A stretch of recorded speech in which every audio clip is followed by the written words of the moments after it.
Welcome to another episode of the Environment in Canada podcast, a podcast about the environment in Canada by Sierra Club Canada. I'm Jessica Murray, Sierra Club Canada's Ontario Director, and today I'm going to be talking with Shirley Barnea, who is and was a core organizer for Fridays for Futures in Montreal, Quebec. Shirley, now 19 years old, led mass protests with up to 15,000 youth in the era of Greta Thunberg, where she stood alongside 500,000 other activists, urging the world to wake up. Today, Shirley reminisces on the era where youth rose to the forefront of climate activism, and we talk about where the youth are in the movement today. Shirley is also our Quebec director at the Sierra Club Canada. Before we begin, just a reminder that you can take action on environmental issues by visiting sierraclub.ca. We have tons of petitions, other actions and events, and regular new updates you can sign up for on the homepage. You can also find Sierra Club Canada on social media, and you can listen to the Environment in Canada podcast on Spotify, Apple Podcasts, iHeartRadio, and YouTube, or wherever you get your podcasts. Don't forget to click follow or subscribe so you get the latest episodes from us. Hello, Shirley. How are you?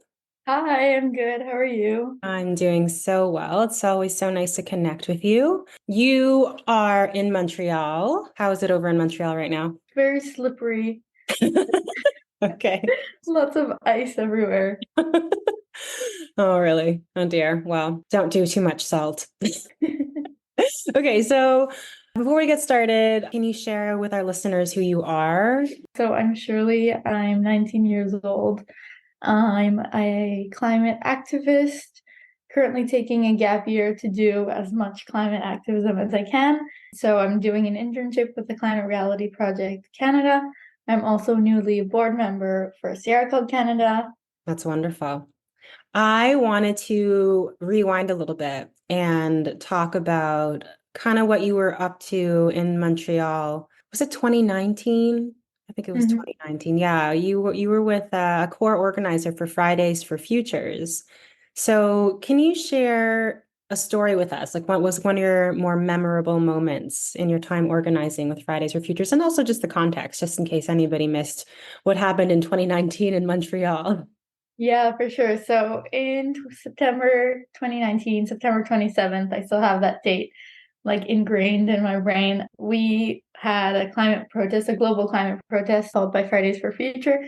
And in Montreal, we were 500,000 people, which Wow. was historic. Greta Thunberg was among us. So that was quite amazing because we were all feeling very inspired by her at that time.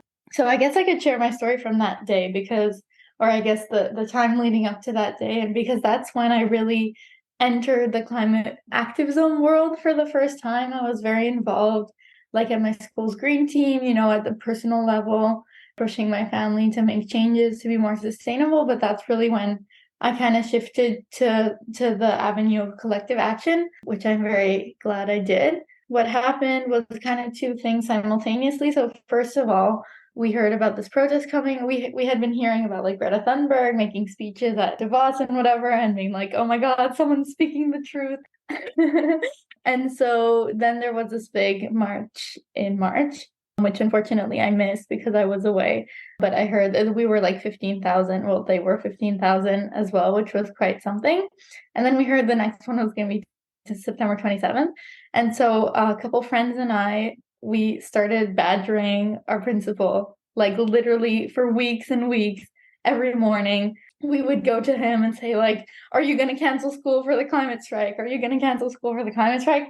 And like making arguments why that was the right thing to do and everything. And eventually he agreed. So that was like the first kind of thing that happened. And then to be there in the crowd with everyone was just such a powerful feeling of like, we're strong together and look how many people are here for the same reason. And then simultaneously, I became famous in air quotes because in May of 2019, I read this article in the Globe and Mail by Margaret Wente called Don't Panic Over Mass Extinction. I don't think I need to say anything more. The title kind of is self-explanatory, and I was like really mad.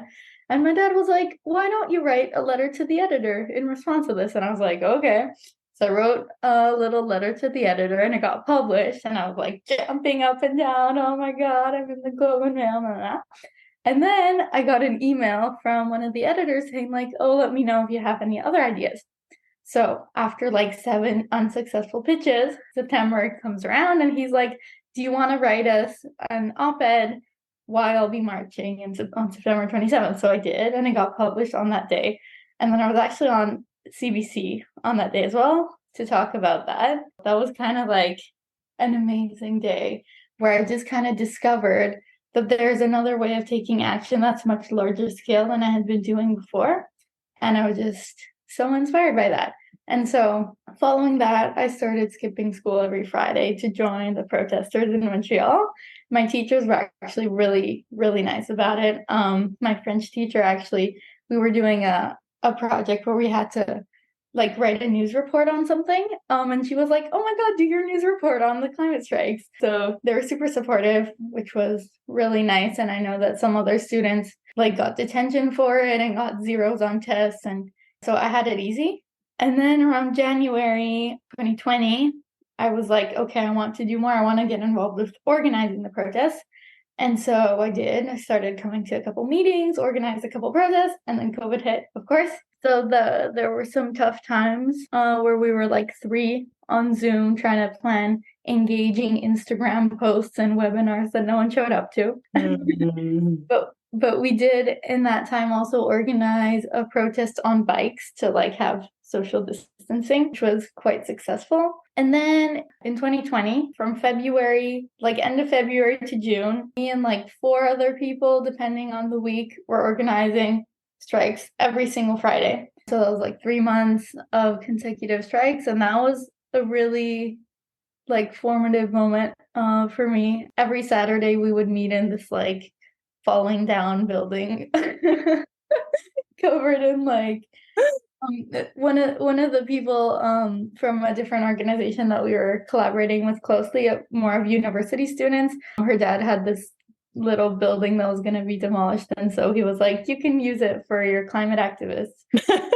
So the walls were covered, writing, like everyone took markers and wrote like save the planet or other things, drawings and whatever. There was no heating also, but I digress. So we would meet in this like falling down building every Saturday for like 2 hours and plan our next Friday's protest. And in between there'd be tasks like making social media posts about it, talking to people at your school. Obviously that was the most important one. Writing a press release, getting in contact with journalists, making banners, making posters, preparing speeches, all that. So it was a very busy time, but it felt really awesome because like we were doing something, and I was the spokesperson for a lot of that. So I got to be famous again. Did you enjoy being famous? Of course. I do. I really do. That's funny to say. But all the other students were kind of too shy to be interviewed. So I kind of jumped on that opportunity. I really did want to give space to some of the other ones when they agreed, they got interviewed too, but I was the main spokesperson. Anyways, so that was cool. And then maybe a final story about one specific Friday. It was April 1st. So we're like, oh my God, we're going to do an April Fool's prank. Stephen Guilbeault is having a press conference on April 1st. Big mistake on his part. Let me tell you that. So what we did is we had fish costumes. For those of you who don't speak French, April Fools is called Poisson d'avril in French, or like April fish, the name of it. So we were in fish costumes and like jester hats. Hilarious. And we just like, there was this big building, so we just came in through the back door, started chanting. We were like 20 students maybe, and like stormed the press conference in like the big atrium. He was in a closed room and the journalists were like coming in one at a time to talk to him. But, some people were there and were like, hi, can we speak to the minister? And they're like, sure, 2 of you can come talk to him.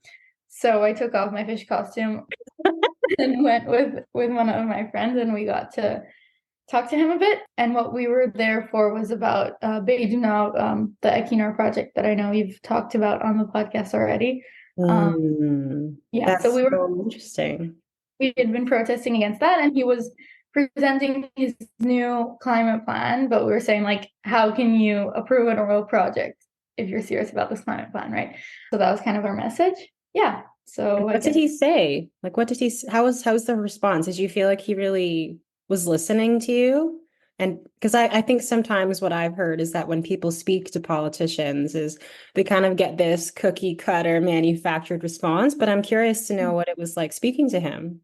And just in case people are not sure, I'm pretty sure everybody knows who Stephen Guilbeault is, but he's our Minister of Environment in Canada right now. So yeah, what was that? What was the response like, Shirley? Well, definitely it was still a little COVID-y time, so he was wearing a mask, which made it Mm, hard to tell what he thought. But he listened, but he didn't give a response that was like, it was like a yes, we're taking everything into consideration. I know it's important. I'm gonna make the best possible decision, blah blah blah.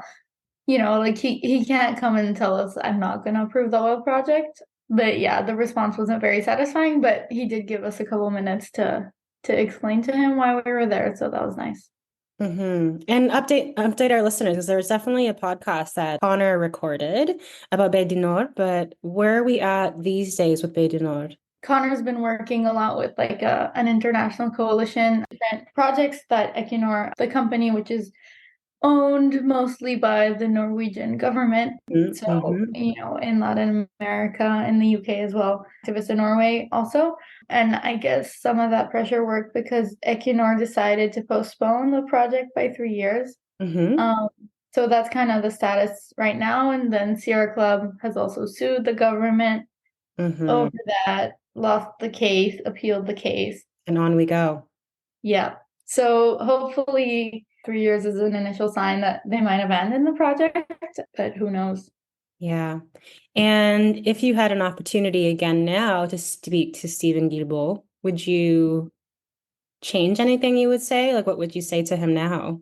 The thing that's strange about him is he used to be a climate activist himself, right? And was really militant even about like, against fossil fuels and everything. So I can't believe that he now supports that. I think that his position party makes it so that he has a limited influence at the end of the day on what decisions get made. So, Mm.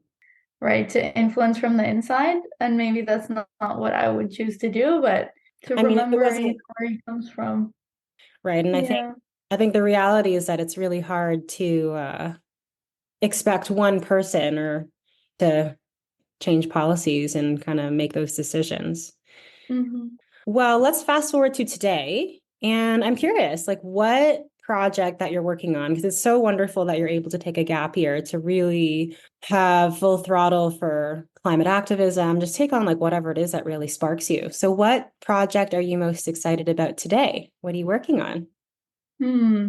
There are many projects. The one that's freshest in my mind because I was working on it yesterday is I'm working with Génération Climat Montréal, or Climate Generation Montreal, I guess would be the translation, to get a youth council on the environment at the Quebec National Assembly. So I was actually in Quebec City yesterday. We got to talk to some MPs, and the petition that we wrote was handed in at the National Assembly and like read out. That's kind of exciting because, yeah, we're trying to get our voice heard at the political level. Mm-hmm. And are you finding like what is the kind of landscape these days in Montreal for youth engaging with climate activism? Because you did say, once COVID hit, it was definitely a challenging time to be able to gather. I think so many of these conversations are much more powerful in person, Mm-hmm. and we've kind of gotten used to talking to boxes on screens, but it's always such a pleasure to actually get to see each other in person. So yeah, how has it been post COVID and how are like Montreal youth engaging with the issues today? Yeah, it's definitely been tough since COVID. Like, and Mhm. my group, Fridays for Future Montreal or Pour le Futur Montréal, definitely has its lowest ever membership right now.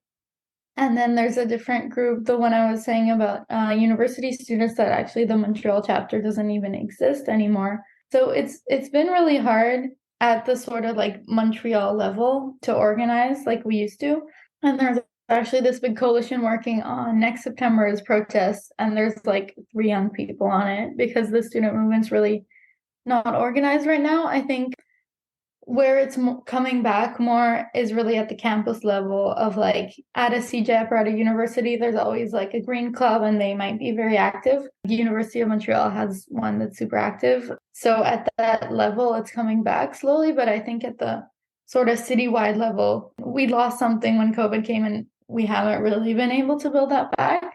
We have had a couple big protests, but it's always with help from other organizations, be that NGOs, community groups, unions, which is great. I love collaborating with sectors of society, but I do miss those youth-only protests where there's a level of energy where you have a bunch of teenagers with megaphones that you just can't get when you bring in the adults yelling our hearts out, jumping up and down, walking past banners and everything. So I do miss that energy and I hope it comes back. But maybe I think this might be something you wanted to ask later, but I think we're missing that hope that we had in 2019.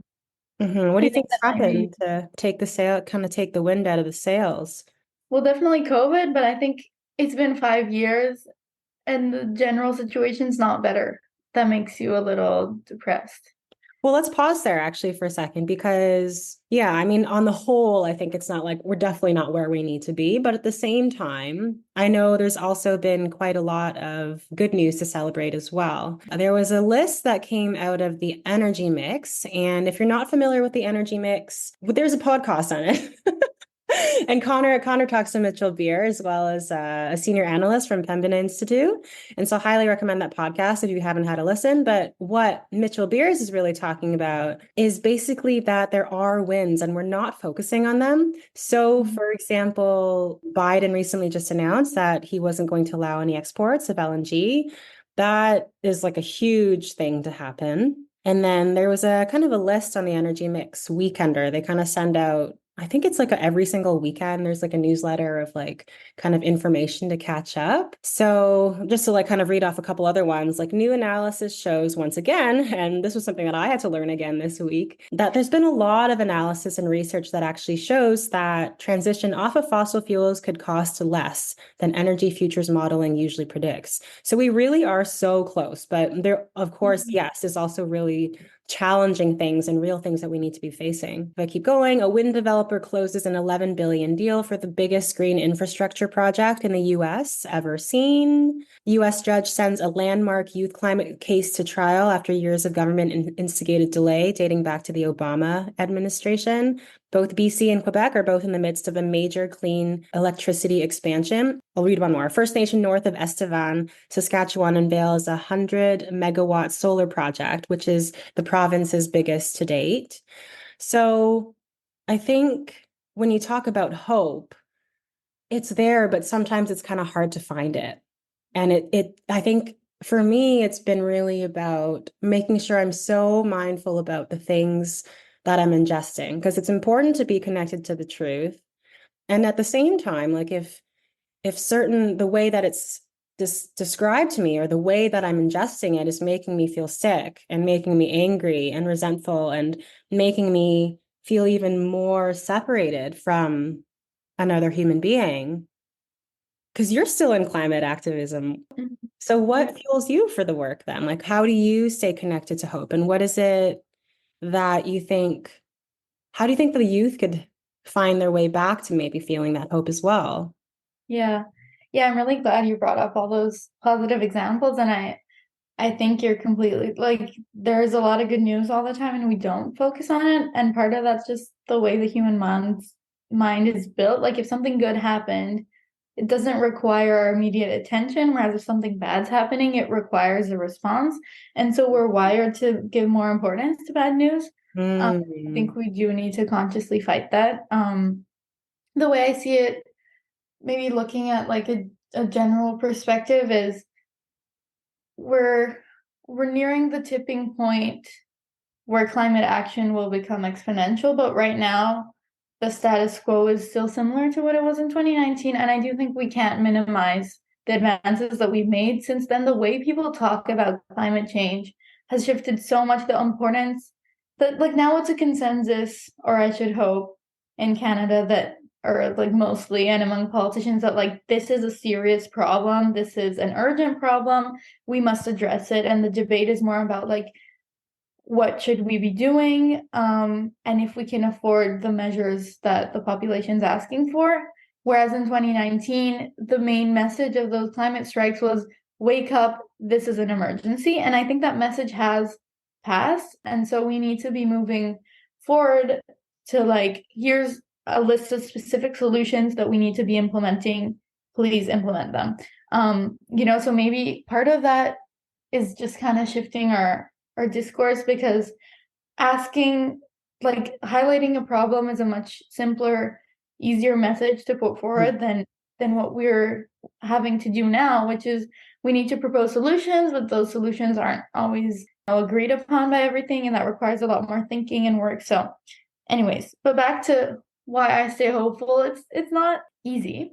Maybe the biggest is that knowing how important and urgent climate change, and I do want to mention biodiversity as well, because that's often forgotten but intertwined with climate and as important. But like knowing how, monumental these environmental problems are, I've just kind of committed myself to like, I'm going to spend my life trying to fix this. And so after I made that commitment to myself, it kind of lets me be worried less, because it's okay, well, I've agreed with myself that I'm going to give everything I can give to this, knowing that I still need to have a life next to that, right? It's okay not to be spending every waking hour being an activist, but I'm going to spend all the time like that I'm able to spend on this.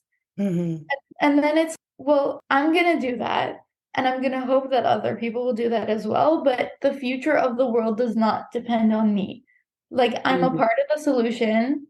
And it's my responsibility as a human being alive in 2024 to be a part of the solution, as it is everyone's. But like, I can't take the brunt of it all on myself. And if the situation, often I look at something that happened, something that a politician said, the figures of how much CO2 is in the air, the fact that 2023 was 1.48 degrees above pre-industrial levels, something like that. And I'm like, oh my God, it's hopeless. But it just feels better to be taking action than to resign, Like if I say, okay, it doesn't matter, I'm going to be depressed all my life. I don't want to do that. So I'm going to just make a conscious decision to hold on to that hope. And like, even if the odds don't seem great, there is a chance of good things happening. And so I'm just gonna do my best to make that happen. And the other thing is to understand that it's not black and white. Either we all die immediately or we don't. And I think that the discourse has been a lot about that, and rightfully so in a way, because of all these tipping points and feedback loops that once we pass a certain degree of warming, things go badly very quickly. But nevertheless, every degree of warming or every fraction of a degree that we avoid is saving people. And so I think part of it's also that even if we can't save everything, what we can save is worth saving, and it's important. Shirley, there's like so much wisdom in what you shared. So thank you for sharing that. For me, what I'm hearing is, and something I actually experienced myself, where some days at the end of the day, I'm like, oh my goodness, like I just kind of like want to keep going through the to-do list that like never really stops, right? It's like you can always like reach out to another person. You can always try to have another conversation. And at some point, I'm like, oh my goodness, I am kind of like thinking of myself as like putting just too much pressure on myself. I think that like you're like Atlas, like, and like it's you that's going to determine. And the reality is that we all have our role to play in all of this, whether you do a little bit or a lot, and whatever you can do that you can do is really, really beneficial for the whole. And I think that's going to require such a change and shift in terms of how we think about the story that we're telling together. And I think it was interesting listening to you talk about the narrative shift between kind of 2019 when Greta Thunberg was in Montreal and what we're up to today. And I think you hit the nail on the head, because I think in 2019 the conversation was wake up, and in some ways I think there's a thread there of kind of like call out culture, and there's like an almost like ease, and there's a sense of drama and kind of like calling this like calling somebody out and being like, it's them, and to like wake up and kind of just this kind of like, there's energy to it, but almost like a harshness as well. You're right that we're transitioning into kind of, okay, like we're kind of awake. Like I think we're semi-awake at least. And, and we're definitely aware to respond to that. And how do we build out the next piece is hard work, isn't it? It's almost like at this point we've called out and now it's like time to call in, and shifting that mindset to being like, how do we draw people into the movement and kind of really tackle what I think is very justifiable overwhelm.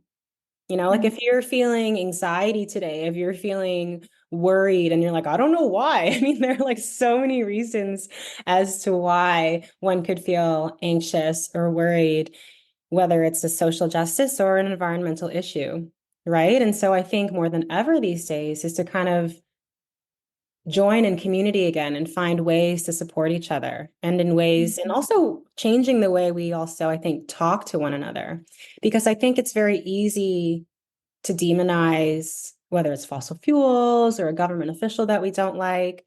And I think appropriate pressure is important. And I'm by no means saying we shouldn't say something, but something that I've been digesting is how do we say it in a way that isn't about causing more separation?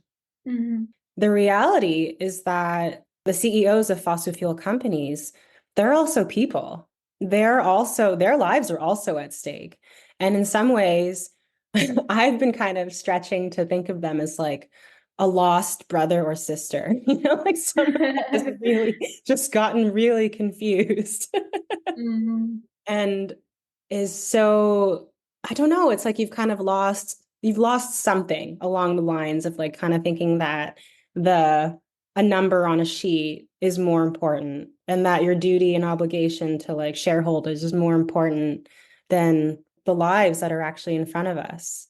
And I think the more that we can connect to one another on that really human level without anger and hatred, I think that's actually a really important part of the work these days that I would like to see more of, I guess, in the environmental sphere of activism.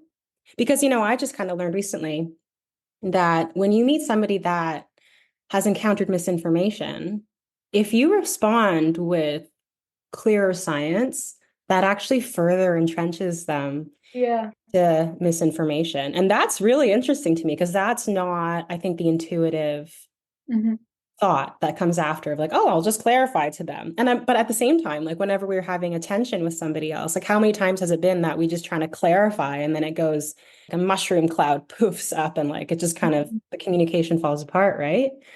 Definitely. And to build on that, I think you're touching on a really important point. Polarization is also an issue that we're dealing with, and we have only to look south of the border to see how badly that can end up. Yeah, we need to be conscious of not spreading further apart and increasing hatred. And about those conversations from the perspective of someone who knows, like, I'm right and they're clearly feeding off some conspiracy theory, then it's like, yeah, of course, I'll just tell them the truth and they'll be like, ah, of course. But think about if someone's questioning what you think you know, right? And just saying like, no, you're wrong, you're believing some crazy stuff. Like, obviously you're going to get defensive, right? So yeah, it's important to sort of be empathetic with those people. And that's and maybe from my personal experience, so I'm vegan, and there are a lot of vegans that are very aggressive about it, judging people. And it's easy to be because you're surrounded by people who are making what you think is an ethically more wrong choice, right? And it's easy to be like, oh, you're wrong, you're doing this, you're doing that, you're killing the planet, you're killing animals, blah, blah, blah, blah. But that never works. And I found that if I argue with people, they'll just like either enjoy provoking me or like do it for their own pride or like to justify themselves. But at the end of the conversation, they're never closer to being vegan. They never are. Whereas many of my friends have like gone vegetarian or vegan, and it's just out of like the fact that I exist. It's leading by example. My approach that I've been taking for a couple years now. It just to be very non-judgmental about other people and not to impose, it just like I'm vegan. This is my choice. I'm not judging you for yours. If you want to talk about it, I will gladly talk about it. And if you don't, I won't. And being like that, I think has really made people more open to the idea because they're like, oh, vegans aren't all annoying, think they're superior, you know? Yeah. And the fact that, you know, they're not getting worked up and defensive, then like they might think like, oh, maybe I'll take a meatless option today too, just because I'm there, and it makes them think about it. Like it's the very gentle pressure that works best, and like positive interactions. And unfortunately, it does take a lot of time, but being confrontational, yeah, it doesn't work if you're trying to convert people. Yeah. Yeah, I think that's something that we are still collectively trying to understand and really grapple with. How did you, was it just by sheer kind of experience of kind of being more confrontational that kind of you got the feedback and maybe I need to try something different? Or how did you kind of learn, come to this kind of strategy of like non-confrontation, but just kind of living, like leading by being? Well, it was just really through experience, and my sister's also vegan, and for a couple years ago, she was having heated discussions with her classmates every single lunchtime. And so mostly from her experience of being confrontation, she would like watch YouTube videos and like make lists of facts to tell everyone. And it just didn't work for her. And it didn't work for me either. But at the same time, after having been vegan for a couple years, I would notice like friends would come up to me and like ask for tips of like, what's your favorite vegan recipe? Or like, you know, I want to cut down on meat. Like, what would how would you suggest I do it? That so you know, yelling at people, it never works. So, what is your favorite vegan recipe? Do you have a favorite thing? Because I definitely have one. Uh-huh. Let me think about that one. Okay, while you're thinking, I'm going to share mine. So, here I have a partner who loves fried chicken. And so, what we do in the house, we don't cook any meat in the house. So, we have started to buy oyster mushrooms and then bread them and deep fry them. So, they kind of come out actually looking like fried chicken. Well, it's hard to pick like one, but I guess the most homey like thing that we usually have is just like a variety of vegetables just like in the oven. So good. Like different rice dishes with it or lentils or stuff like that. My dad makes a really good veggie chili too. So the last thing I wanted to kind of, actually not the last thing, but one other thing I wanted to talk to you was, I'm curious to know when you're talking to peers your age or younger, and you bring up what's going on in the environment, how does that conversation go? And I'm curious to know where you're seeing how we could meet and draw in more of the youth. Yeah, that's a really good question. And I think that the main response I met with is doomism. It really is. Like, I don't think that the young people I talk to are usually quite aware of what's going on, or at least aware enough to know that it's really important. Even if they don't know all the details, they know like this is a big issue and we need to be addressing it. But usually it's either like, okay, but what can I do about it? Like, there's nothing I can do. Or, okay, but it's too late. That's really the main response that I get. And so I think to counter that, it's obviously to have hope, but, you know, evidence-based hope, like not fake hope. That's one of the things I despise the most is like, oh, everything's going to be okay when Right. it's clearly not and you're not basing it on anything. But Mhm. hope that's based on like, well, if it weren't for society movements, or if it weren't for social movements, wouldn't have rights, and like Black people wouldn't have rights, and like look how far we've come. You know, look at historical examples, look how far we've come from 2019. Like, you know, our mobilization works. That's a really powerful message that I think youth need to hear more because, Mhm. you know, the civil rights movement, for example, that was not easy work. Like No.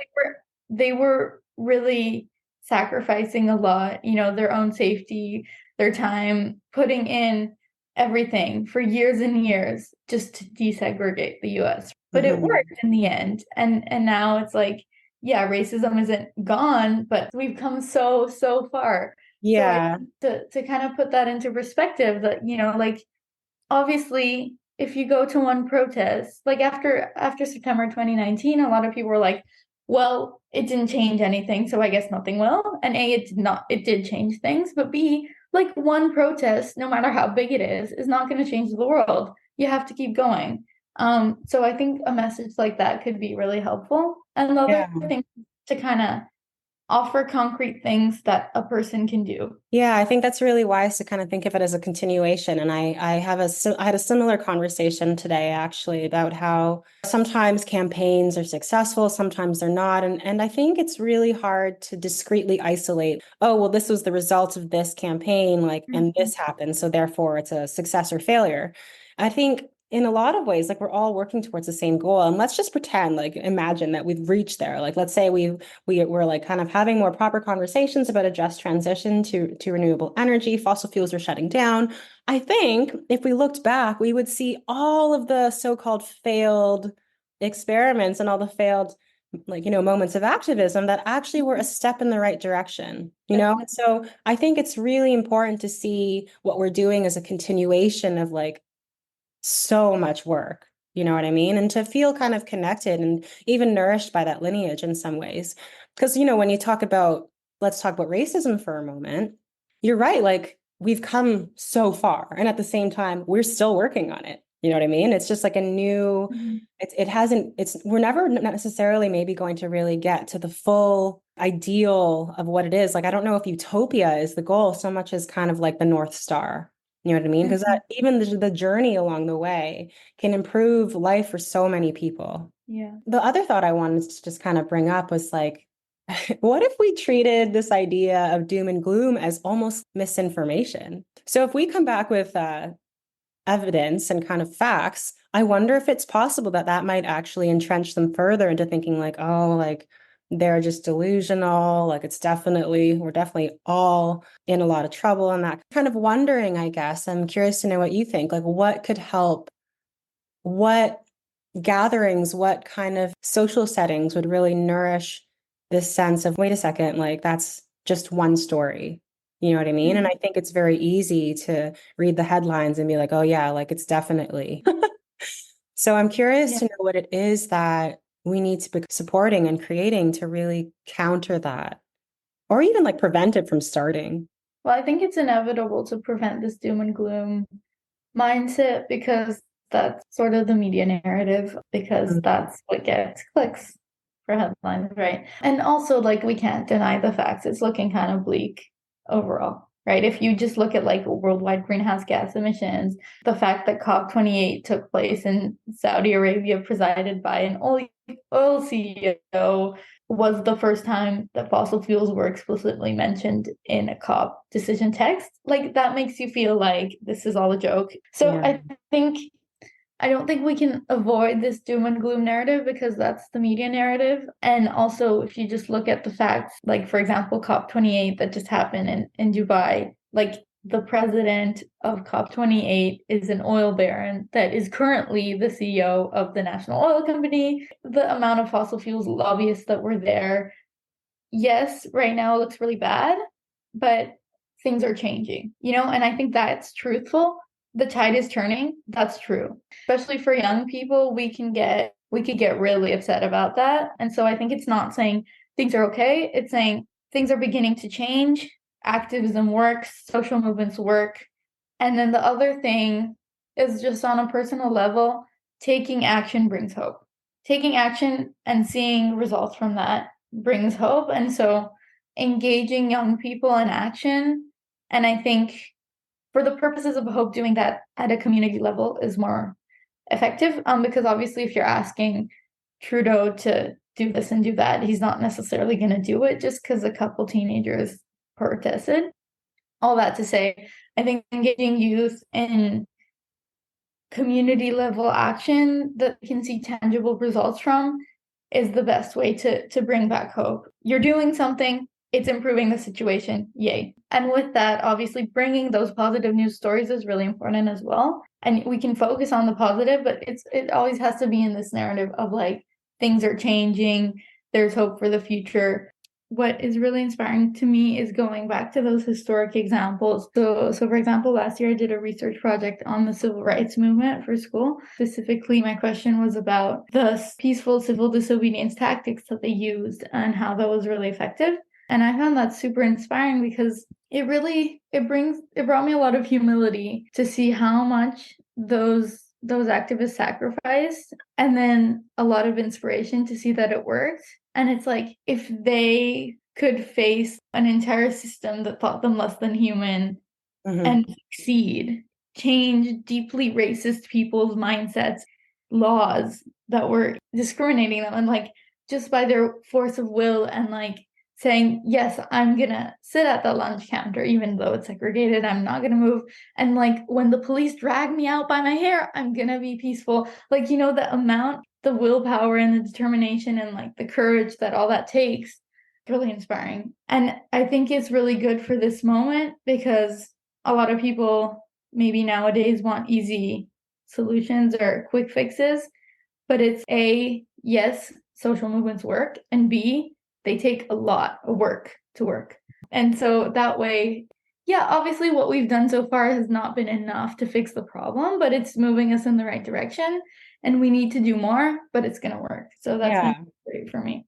Yeah, to kind of borrow from, I remember when we met with Ben Jealous in Ottawa, I really loved, and I think he borrows from his kind of experience with working in like civil liberties and that kind of movement, is kind of to look at it as it's not if, it's when.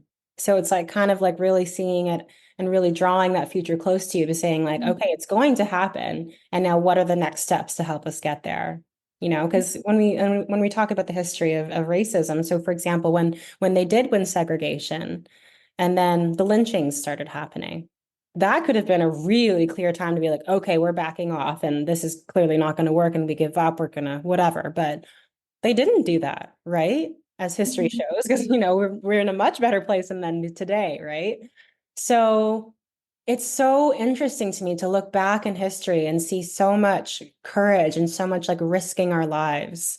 And it's not clear to me exactly what's happened in our generation now. I think there's a lot of big differences. Like there's a lot more technology, there's a lot more like us on our phones.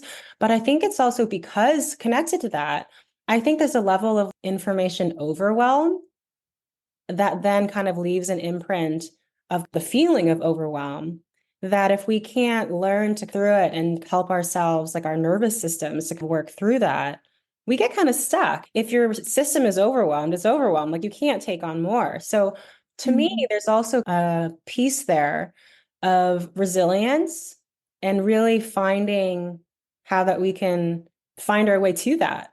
You know what I mean? Because it's like in some ways, when you've given up, you've kind of like let go of your sense of resilience. You've let go of this idea that you can keep going. And I think that's something that we need to really kind of be looking at. I just have one more question, the same question I asked all last podcast. And my question is, what is your kind of like top practice or top thing that you do for yourself, whether it's on a daily basis or a regular basis, that really helps you to stay grounded, to help stay hopeful, to feel energized in the work that you do? That would be spending time in nature.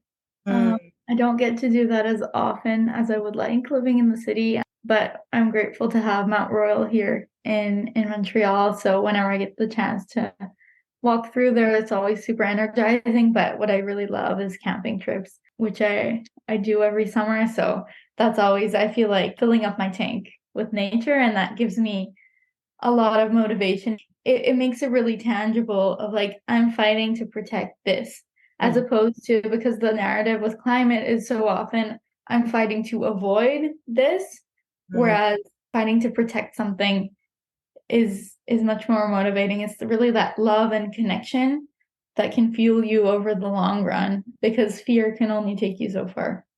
Thank you so much, Shirley. I really appreciate you taking the time to chat with me. I loved hearing all of your stories, and your wisdom, even at 19, is, well, I mean, I think my kids are incredibly wise and they're not even 4 yet. So I think the youth have this great sense of less conditioning as adults than adults do. And so I thank you for all of your efforts and everything you've done so far. I thank you for joining the Sierra Club and all of the engagement that you've brought me and all the projects that we work on together.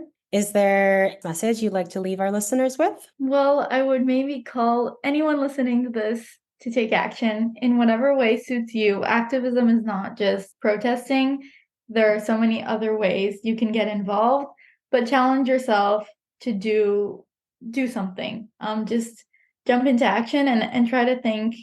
There's this nice model of like a Venn diagram of what you're good at, what you enjoy, and what work needs doing. So try to find the center there. I love that. Thanks, Shirley. Thank you for having me. Hi everybody, Connor Curtis, Head of Communications at Sierra Club Canada, jumping in to do the Q&A for this week. If you're not familiar with our Q&A, this is the chance to ask your questions to the podcast, and you can send us your questions at info@sierraclub.ca. We got a comment, not so much a question this week, that we'll be addressing today, and in the comment, the commentator says that forest fires are not the result of the oil and gas industry emissions, but rather the result, they say, of lightning caused by chemtrails. So obviously this is untrue, and I want to address the elephant in the room right away here. Dear commentator, the two of us are probably not going to be able to find common ground here. We provided plenty of evidence on our website as to the direct link between oil and gas emissions and increase in both the severity and frequency of wildfires. It is oil and gas emissions that are the primary cause of wildfires getting a lot worse in Canada in recent years. I'm going to provide a link in this podcast so that you can check that out if you want, and you are welcome to write back in after. There's also information at a link on why chemtrails as a thing is a conspiracy theory not connected to wildfires. And what's interesting about that conspiracy theory in particular is that if you can believe that the exhaust from some planes could be used to control the weather, then why would it be so hard to see that what really changes our climate is the CO2 and pollution that comes out of the exhaust of most cars and trucks, large industry, and the oil and gas industry?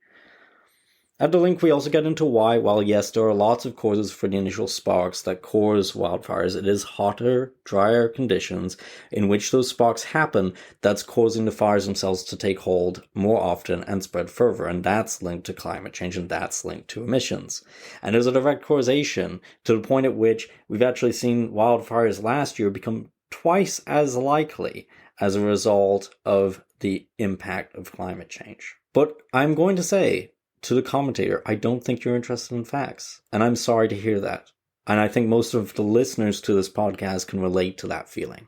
We all have people in our lives who have been brought down the path of conspiracy theories, and that's tough. Because actually what those theories prey on are some of the best qualities that the people in our lives have.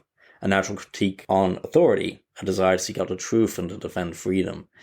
A desire to want to see a better world. What's really a shame is to see those best qualities in people used to forward corporate and discriminatory agendas. What hurts so much is to see families ripped apart because a few very wealthy fossil fuel CEOs want to extract more oil and gas and don't care how many people's families are torn apart by the misinformation those CEOs spread or let spread to keep making obscene amounts of money.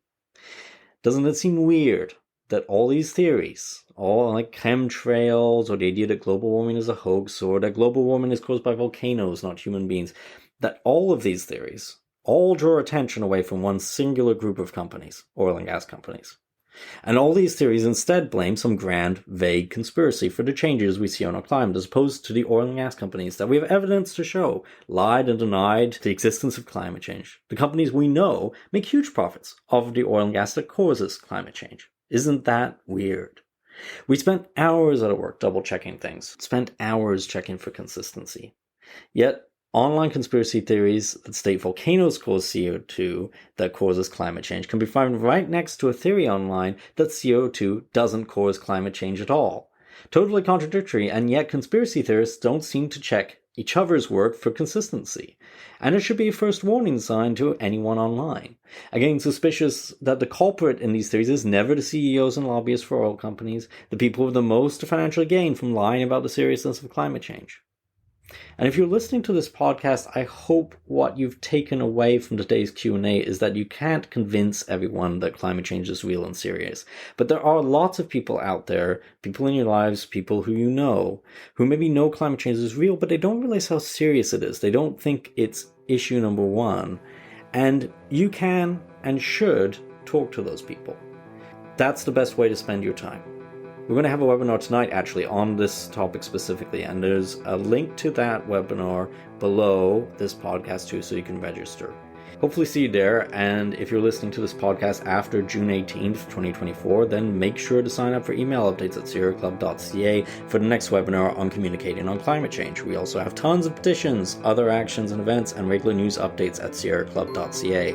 You can also find Sierra Club Canada on social media, and you can listen to the Environment in Canada podcast on the Harbinger Media Network, Spotify, Apple Podcasts, iHeartRadio, and YouTube, or wherever you get your podcasts. This podcast also airs on CKUT Broadcast Radio in Montreal, 90.3 FM bi-weekly on Tuesdays at 11 a.m. ET. Don't forget to click follow or subscribe so you get the latest episodes from us.